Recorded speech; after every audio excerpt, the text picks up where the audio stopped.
Well, that's a wonderful start, isn't it? There's more to come. Could I just say to you before we commence the carol concert proper, something about the recipients of our collection this evening. You may not know a lot about the Rotary Club of Forfar, but their charitable trust distributes thousands of pounds on an annual basis to local individuals, to local organisations and local groups. Just recently they presented a cheque for £8,000 to Scotland's favourite charity, Chaz, and in January they will begin another round of grants and donations to local groups, amounting again to thousands of pounds. So whatever you give this evening, you are ploughing back into your community, because the Rotary Club of Forfar is firmly based in the community, and that community will benefit from you being here this evening and being as generous as you possibly can to the Rotary Club of Forfar Charitable Trust. And if you want to know anything about Rotary, there are plenty of Rotarians around, or have a look on their website or their Facebook page, and you will find out an awful lot more about them. So thank you for what you'll give to them later on. I'd like to welcome some of our guests this evening, and I would ask you not to applaud, but to welcome them all at the end of the introductions. Tonight we have with us the Lord Lieutenant, Mrs. Patricia Sawyers, who has with her a companion from her office, Mrs. Elaine Whittet. We have the Provost, Councillor Linda Clark, who is accompanied by Councillor Ross Gregg. And there are others. When I tell you that there are some Deputy Lord Lieutenants and some other councillors round and about, and we would welcome each and every one of them to our carol service this evening. Thank you very much indeed for taking time in what obviously will be a busy schedule for you to make time to come along and to join us this evening. We also have with us Scotty Ballantyne, who is the President of the Rotary Club of Forfar. Thank you, Scotty. I don't know whose bling is the most sort of shiny, whether it's his or it's the Provost. It's the Provost. The Provost said it's hers, and I think she's quite right, yeah. But we've got Scotty from the Rotary Club. We also have with us Major Gillian Jackson and Major Steve Duffield, who are the leaders of the Salvation Army in North Scotland. They are all in attendance this evening. Would you like to give them a welcome?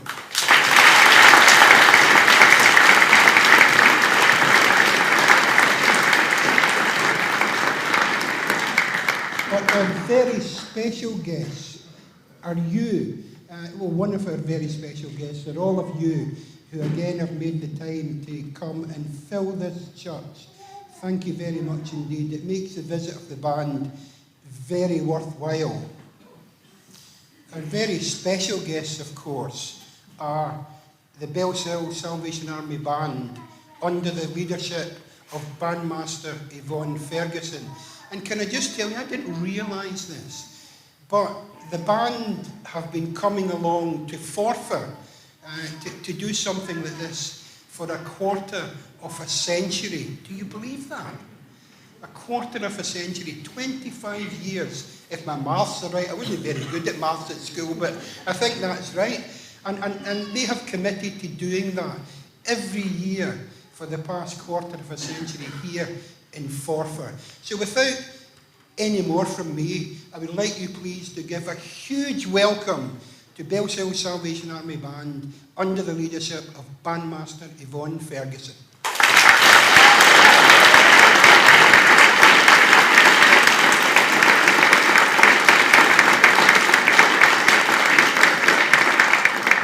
Thank you so much. It's wonderful to stand here and see every seat, just about every seat, full. I think this is the most congregation we've had. And round the corner here, Everybody over there, yeah? See, oh, the important ladies over there who made the soup, the homemade soup earlier on today.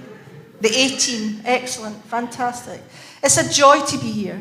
And please don't think that because we've been coming for 25 years, it's a kind of it's a chore and equally there's an expectation that we're invited. It's always a real pleasure to get that email in the email box from Jim to ask us to come and share our Christmas message with you, because that's why we're here.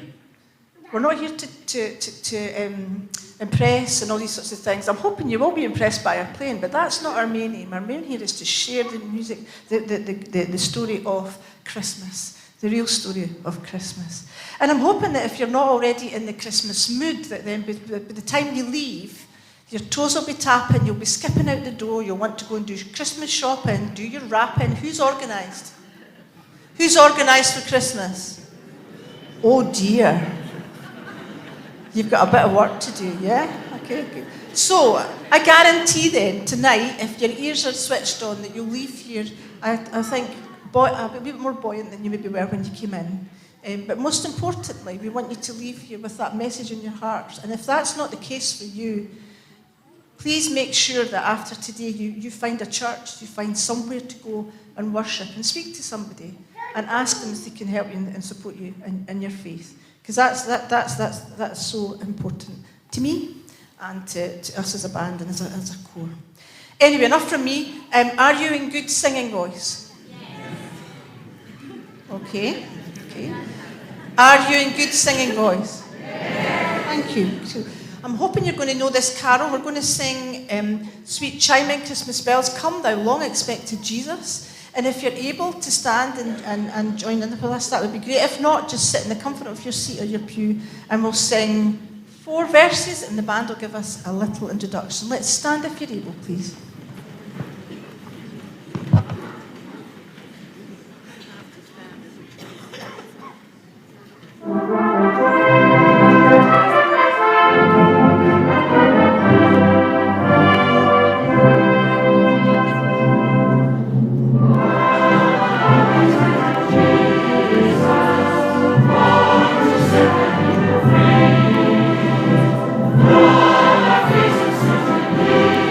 Jesus.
Thank you. You've passed your singing audition. That was excellent. Well done. Excellent. You won't be surprised to realise that a lot of our ministry is centred round about music. And music is such a powerful communicator. Sometimes when we're lost for words, or maybe in our lives, if we just don't know where to turn to some music, you can find such a lot of encouragement, solace within music. And I'm hoping that will be the case for you tonight. Our next piece of music represents an attempt to provide something a little bit different from the Army Christmas repertoire. We've got loads of music in the Army repertoire, but this is something a little bit different. And it's certainly different for us as a band. It's quite a challenging piece of music. It's fast, it's loud, it's musical. Won't it be? Yep, okay.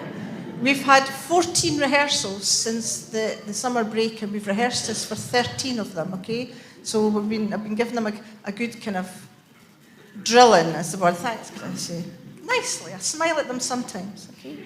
But this Godetti is a mini Christmas overture, and it features 3 medieval carols: Coventry Carol, Godetti, and Unto Us a Child is Born. I hope you really enjoy Godetti.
This is my darling husband. I'm not going to get too close because he's poorly. He spent this afternoon in the toilet, so. But because he's the long-suffering husband that he is, has to be, he's been married to me for 37 years. I'd asked him to give his testimony tonight. It's featured round about what Christmas means to me, and he's going to try to do this and make a quick exit if he has to afterwards. Thank you. Hence the reason, just in case I suddenly disappear mid-sentence, now you all know where I'm going. Okay. When I thought about the idea of what does Christmas mean to me, I suppose part of it, again, boils down to I'm middle-aged now. Well, that's if God lets me live till I'm 120. So you can work that yourself. But the initial thought I had was nostalgia. I was very lucky to have been brought up in a very loving home. Christmas was a big celebration and highlighted quality family time. And as you do, you develop your own traditions around our Christmas Eve as well as Christmas Day. And when I got married, I continued them with Yvonne, and they were adapted a bit. And it's lovely that our two girls love these traditions as well. And now that they're married, they're doing their Christmases as we did theirs when they were young. And it's funny how certain memories can come back to you. In the morning, we'd all get up and we'd go downstairs. I'm a sound sleeper, so my sister would get really annoyed because I was still sleeping, and they were up at 5 in the morning. And my dad would come downstairs, we'd all stand outside the room. My dad would go in, switch on the Christmas lights, see if Santa had been. And I can still remember going in. My sisters would have their presents on either side of the couch. Mine was in the chair. The excitement of anticipation and the smell of the real Christmas tree will never leave me. Christmas Day, my Uncle Benny and Aunt Isabel would come down to see us open our presents. As often the case in Scotland, not blood relations, but closer than any could be. Both sets of grandparents would descend for the day, along with my grand's next door neighbour, who was a widower. So it was a full-on day of fun, laughter, board games, and only trying to keep us quiet when the Queen came on. I could be here all day sharing these memories, but I also remember one special treat, which, with an adult's hindsight, was probably more for my mum and my dad's benefit. That was that after the visitors had left and everything had been cleaned away, my sisters and I were allowed to choose one book or one annual and a selection box and take it up to our beds. Eating chocolate in bed with a good book still remains a favourite thing for me 50 years later. As is my compulsion to watch at least one compilation of Morecambe and Wise every Christmas time. And now that we're grandparents, it's really cool to be experiencing that wonder through the excitement of our grandchildren's eyes. The second thought would be reality. For most adults, it's a period of potentially stress, busyness, lack of time. Where is the month going? Where's the year going? For some adults, it's a period of dread. Both my daughters and my wife are in education, and they can see the reality of economic hardships that many families face. They're also very careful, because I'm a big softie, particularly when it comes to kids. So quite often they stop telling me these stories. But I remember one that Yvonne told me probably 20 years ago. It's never left me. We had debated, as parents do. We'd bought all the girls their presents, and we're sitting looking at them thinking, is it enough? Should we spend some more? And we spent a lot of money on it, but we had that thought, did we spend enough? Claire in particular, because she's a wee bit older, so though we spent the same amount, the parcels were smaller. And Yvonne told me a story at school that she learned very early on as a teacher that when it came to Christmas time, you don't ask kids, what are you getting for Christmas? Or what did you get for Christmas? Because for some, the answer is nothing. And she told me a story about one single mum who held down 3 jobs, turned her little girl out beautifully to school every day. And this little girl was saying to Yvonne, so tell me, miss, what did your husband get you for your Christmas? And Yvonne said, well, I don't know, it's always going to be a surprise. But she was hanging about, so Yvonne knew that she wanted to be asked. So Yvonne asked the question, what about you? And she said, this year I might be getting a pair of slippers and a CD. And it put it in perspective, that night. And I've never forgotten that story about that little girl. The reality for many families is it's not any better today. Yvonne again told a story. She's at high school teacher, and there was a young kid who was coming in, height of the winter, just with a thin jacket on. So they managed to get my jacket.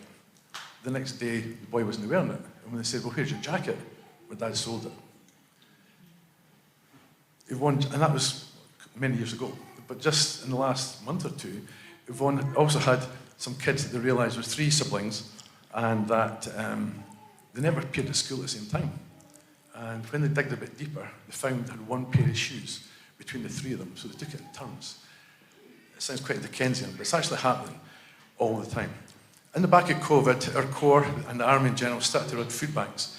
Our concert on Friday night was to raise funds to support this, because sadly this need is not abating and is getting more and more relevant, not less. You have homelessness and so many other issues in society that just seem to be magnified at such a time when the focus is on undiluted happiness.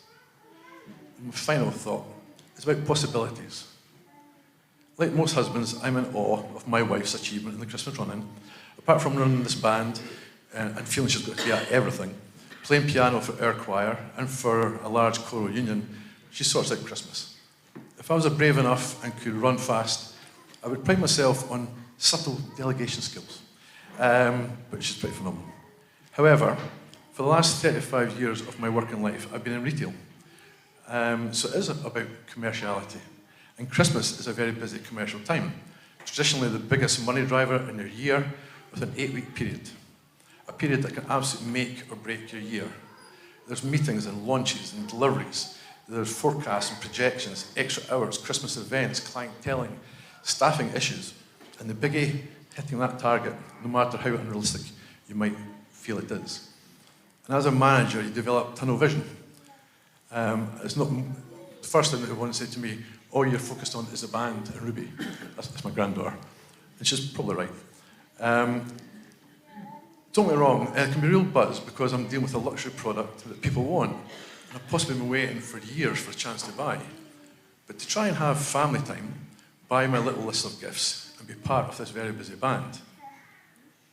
So I had a bit of a eureka moment a few years ago as I sat down to Christmas dinner.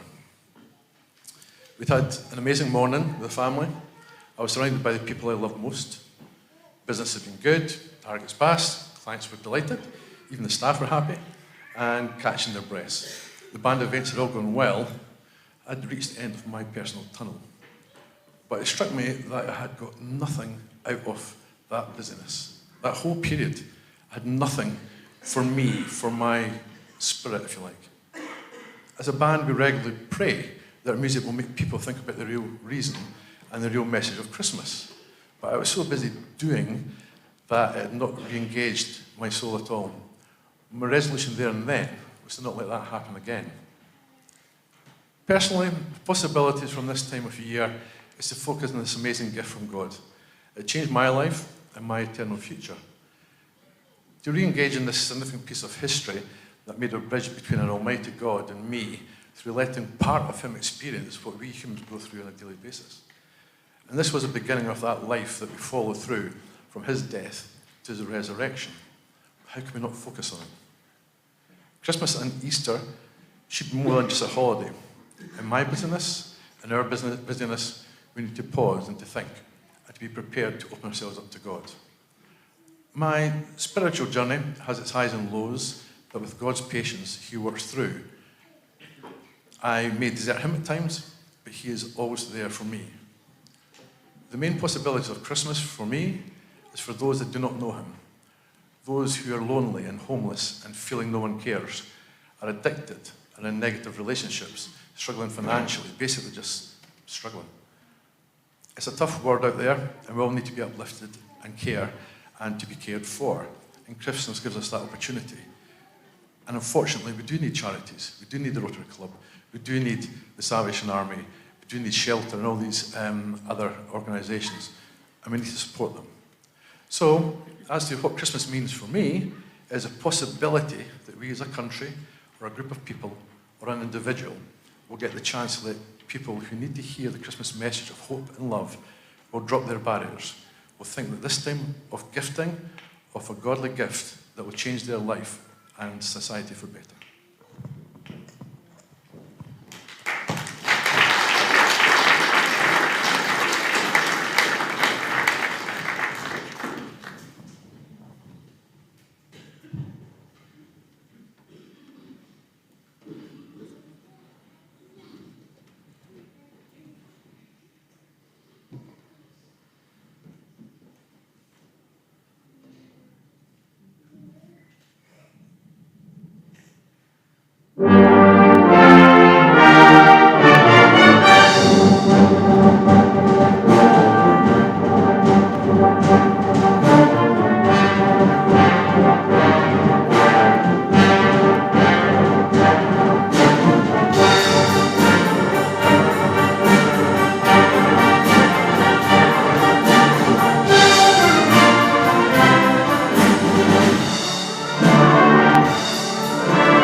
That was Carol of the Bells. That's a good one, isn't it?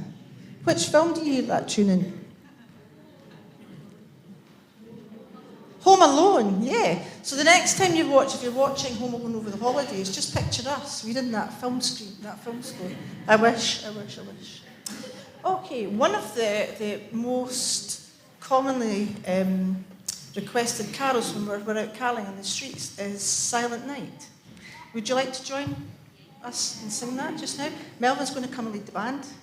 And we're just going to reflect on these words and sing the 3 verses of Silent Night.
Sorry, my phone's ringing.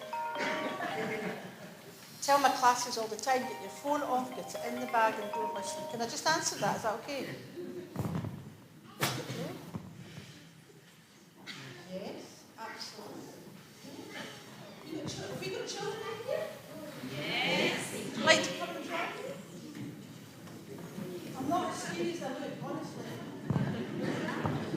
Not a word. Would you like to come and join me, all the children, come and join me, because I think we might just have a special visitor in the vicinity.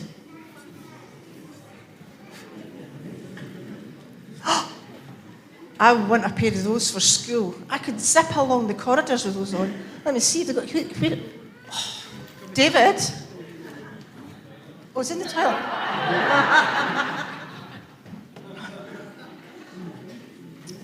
Now, that phone call, if you didn't hear me, my phone rang there. Okay? And do you know who it was? Who said that? Who's it? Santa. And Santa? But he said, I've got to play his special tune for you. What do you think that might be? Jingle bells. Do you think if the band play it, you'll sing it? Would you? Yeah, well, we'll try it. Here we go.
£15 with the VIPs.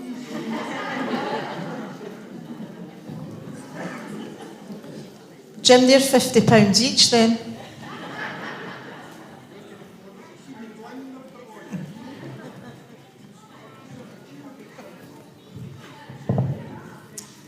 Thank you so much for entering into that. Okay.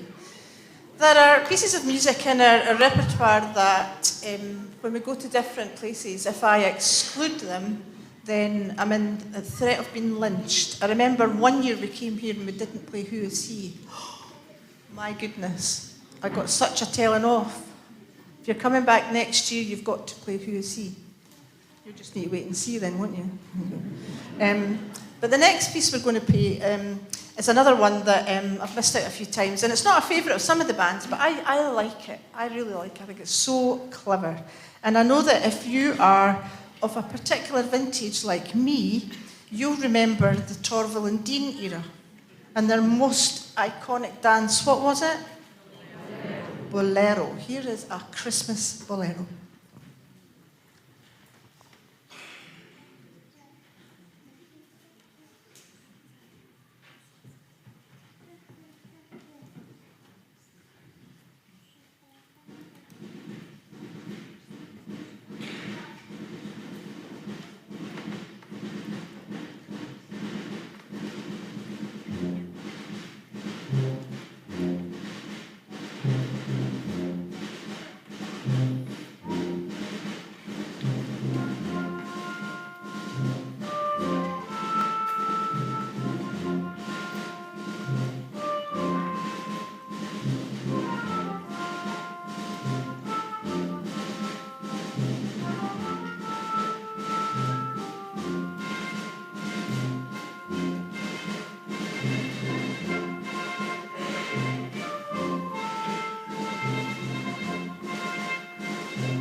taken from Matthew chapter 2, verses 1 to 12, and I'm reading from the New International Version.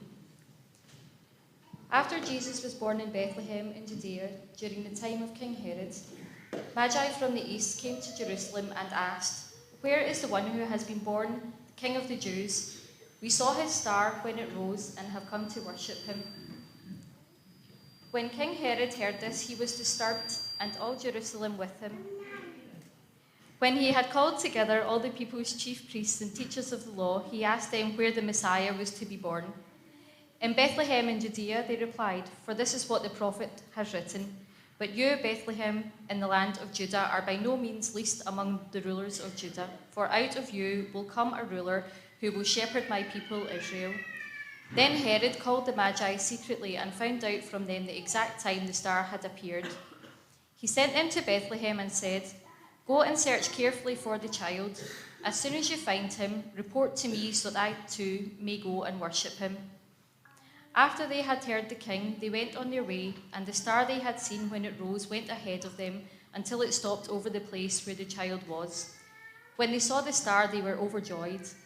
On coming to the house, they saw the child with his mother Mary, and they bowed down and worshipped him. Then they opened their treasures and presented him with gifts of gold, frankincense, and myrrh.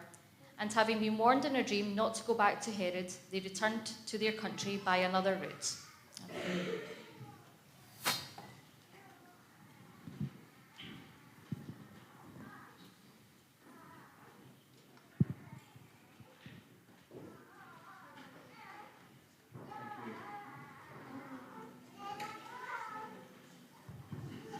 Hello. Oh, we're on. Thank you, Marjorie and Susan.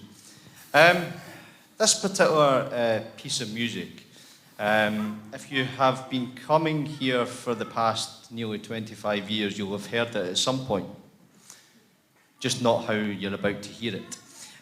So this particular piece resonated with me many years ago, and it's one that, contrary to what people know me very well, I do listen to other pieces of music other than brass bands, especially in my day job, more often xylophones and glockenspiels, but let's not go there.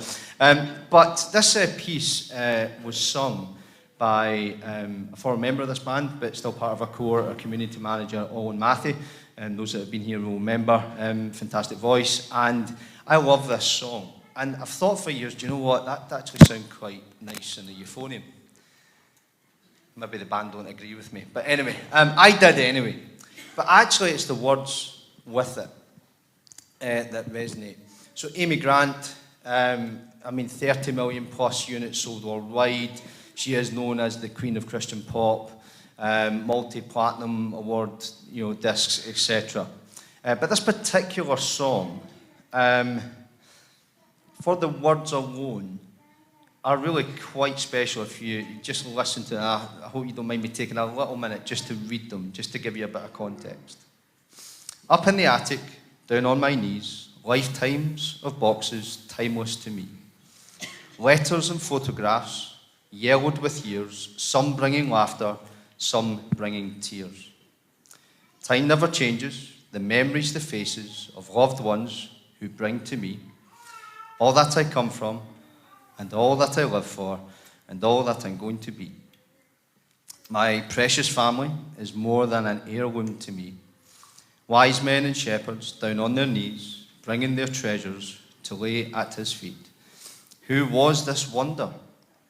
Baby yet king, living and dying, he gave life to me. Time never changes, the memory, the moment, his love first pierced through me, telling all that I came from, and all that I live for, and all that I'm going to be. My precious Saviour is more than an heirloom to me. My precious Jesus is more than an heirloom to me. I hope you enjoy this different arrangement, euphonium solo, and it's from Amy Grant. It is Heirloom.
it's your turn to sing again just now.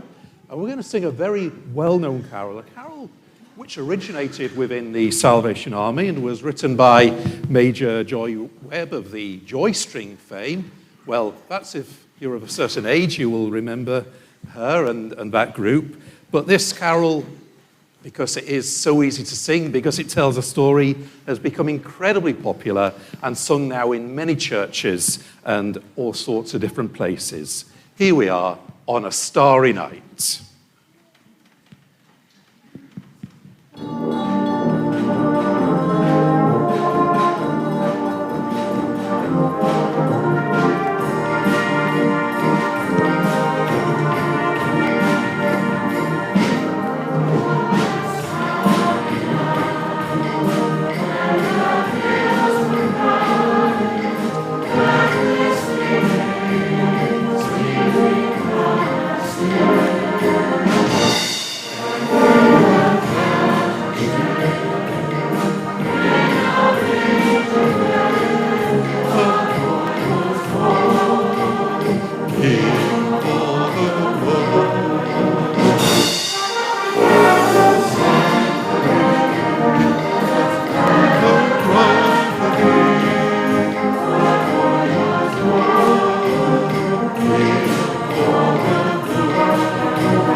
It was on a starry night.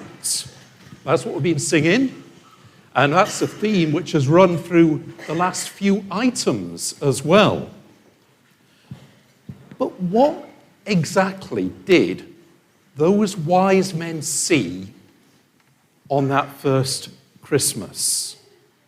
Why were they so convinced by this star or whatever it was in the sky to make that journey?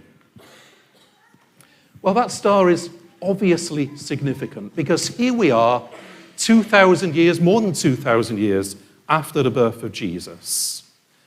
And if you send a Christmas card, there's quite a good chance there'll be a star on it. If you see a nativity play, it's almost certain somebody will walk in carrying a star. That star provided a clue to the birth of Jesus and has fascinated scientists and scholars for centuries. And today, wise men are still trying to solve the mystery of a star and what it was. Biblical scholars from the 3rd century onwards have raised questions about the star. Now, you don't need to be a scientist, although we do have at least a couple of scientists within the band who could, I'm sure, give a much more in-depth explanation than I can. But you don't need to be a scientist to be intrigued by what was going on. People from all traditions have been fascinated by astrology and what it means and what happens in the sky. And that fascination continues today. Indeed, sometimes it even makes the headlines. You know, if we have a particular type of moon or a particular galaxy appears. It was back in August, we had a blue moon. And there's a saying, once in a blue moon. Well, there's slightly different definitions of blue moons, but if we keep it simple, then the next one will appear in May 2026. So you can see why people say once in a blue moon. Other events are much less frequent. Halley's Comet was last visible back in 1986. Well, some of you would be very young, some of you would not even be born then. Now, here's the thing, it's not coming back till 2061. So we've got a long time to wait, and some of those will be knocking on a bit by then. But astronomy really started with Galileo and others in the 16th century, and virtually all of them were Christian people.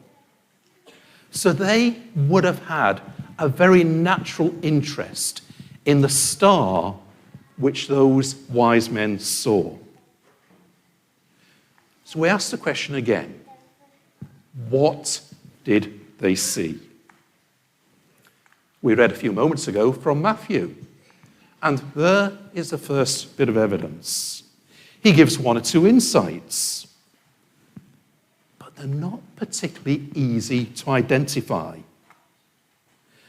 The second task is to identify what might be possible from our understanding of astronomy. And there are three possible astronomical phenomena that could explain what those wise men saw in the star. The first, perhaps it was a comet. And that would certainly chime with those verses from Matthew's Gospel of this image, this star which moved across the sky. The second, perhaps it was a close planetary conjunction where, for example, Saturn and Jupiter can come together, and those two planets coming together forms an incredibly bright light. Maybe that's what they saw. The third possibility is that it was a supernova explosion. When stars reach the natural end of their lives, they lose control of themselves and explode in very bright events. Maybe it was that. Well, those are the possibilities from science. And then we've got to ask ourselves the question, well, if those are the possibilities, did any of those actually happen round about the birth of Jesus? And we can go to two kinds of sources. Again, astronomical records. For instance, the Babylonians and the Chinese were very good observers of the sky. So there are historical records. We can plot the calculations of the planetary conjunctions, and the laws of physics are fairly stable at the level of the orbits. So with modern science and computers and modeling, we can work out what the sky would have looked like round about the birth of Jesus. But again, even that presents us with a bit of a problem, because we say this is 2024, therefore it's 2024 years since Jesus was born, but actually it's not exactly 2024 years since he was born. We can't exactly name the dates. So it becomes quite complicated. However, there is space for a fourth possibility. You see, when we look at this and we examine this story and we think about the birth of Jesus, we cannot think in purely human terms. We cannot just look at the science, as helpful as it is. Nor can we even look at history, although there are many historical facts we want to take into account. Because we're dealing with God. Because when God acts, he acts out with our human understanding. The problem is, as human beings, and I certainly like to get things so I can understand them. I like to put them in boxes, put them in compartments, so I understand what's going on. But you see, God works out with our human understanding, out with the realms of what we would consider as human people to be possibilities. So perhaps the fourth and the most likely thing is that what the wise men saw in the star that evening was truly something supernatural, truly something which God created, because this was the birth of his Son. And he heralded the birth of his Son in a way in which actually no human person can explain, because this was such a significant event in history. And so when we look at it from that angle, then the scientific theories are still very interesting. The history is still good. The computer technology, the modeling is still great. But we realize what God did that first Christmas and the way in which he worked and the miracle of it all. And so this Christmas, there is a challenge for each one of us to recognize afresh God's power, to not put God into a box and to limit him by our own understanding, but to allow the wonder, the unexpected, and those incredible things to happen. Because God sent his Son on that first Christmas, and he sent his Son because he loves you and he loves me. May you have a wonderful Christmas time.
Thank you.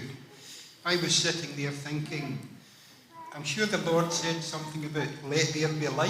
I was just waiting it coming on, but I'm sure you would like me to say a word of thanks again, probably for the 25th or 26th time, to Bellshill Salvation Army Band under the leadership of Bandmaster Yvonne Ferguson. I'm sure you would like to show your appreciation to them for this evening and for every other evening in which they've blessed us.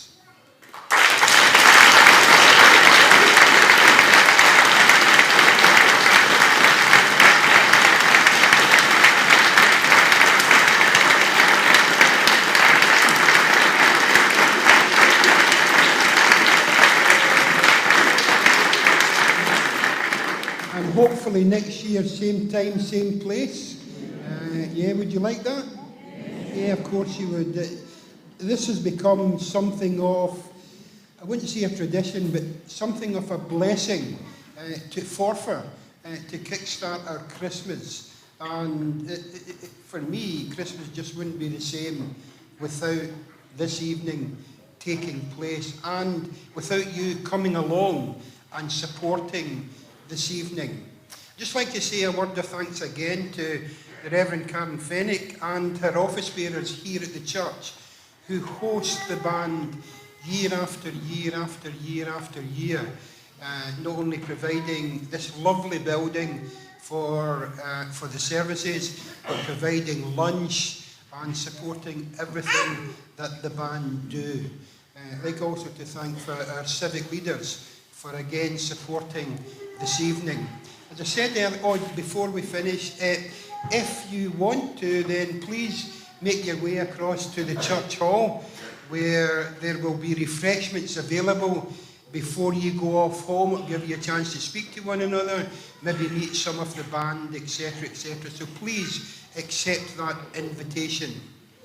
We said earlier on that this evening we'd be raising funds for the Rotary Club of Forfar to help them to continue with their efforts of helping the community over the next year. And I have a note of how much we've raised this evening, and I would like to tell you now, and I feel like saying, and the winner is, and then we wait for 5 minutes before we tell you who the winner is, but right away I will say that this evening we have raised for the Rotary Club of Forfar Charitable Trust £1,585.13.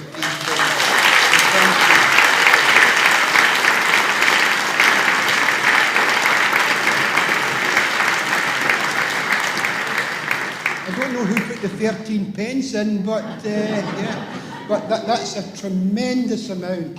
So thank you very much indeed, and I can guarantee you that the Rotary Club will put this to good use in its services over the coming days. See, unfortunately, our time together is drawing to a conclusion. We've got one more carol, and then after the carol, one of our divisional leaders is going to come and pronounce the benediction, and then the band will play something else before we draw the evening to a close. So over to you, Yvonne. Thank you, Jim. And a final thank you, a couple of thank yous. I want to thank these great folks behind me for such a blessed evening. Yeah, they're a great bunch, and I thank you so much for your support.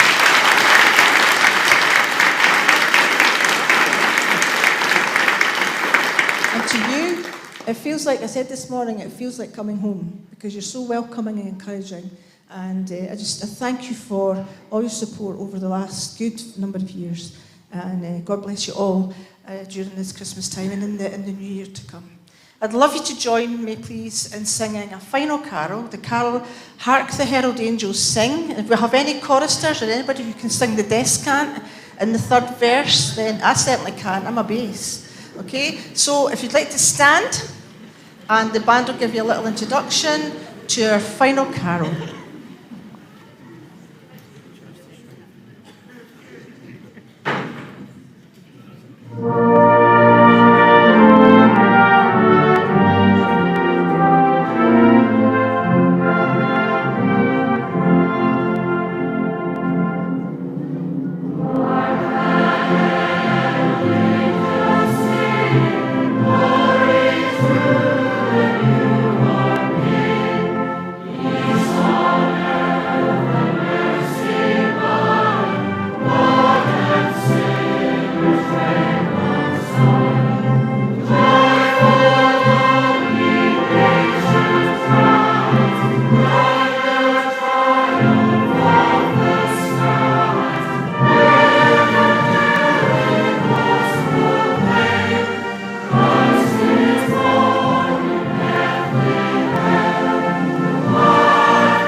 Shall we share a prayer together?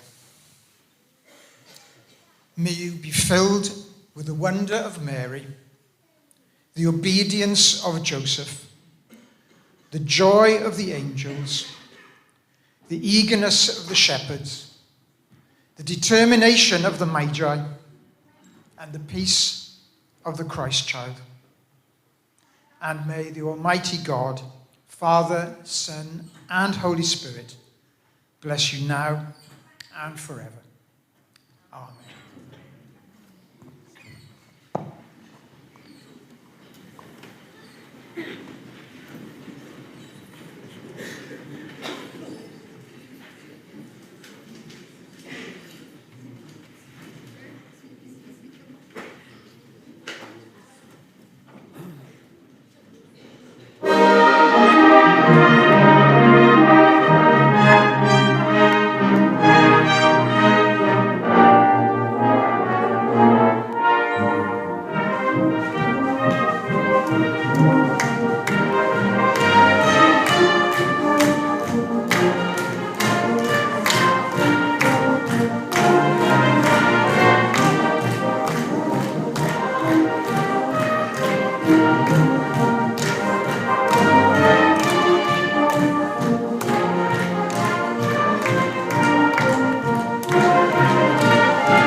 Thank you.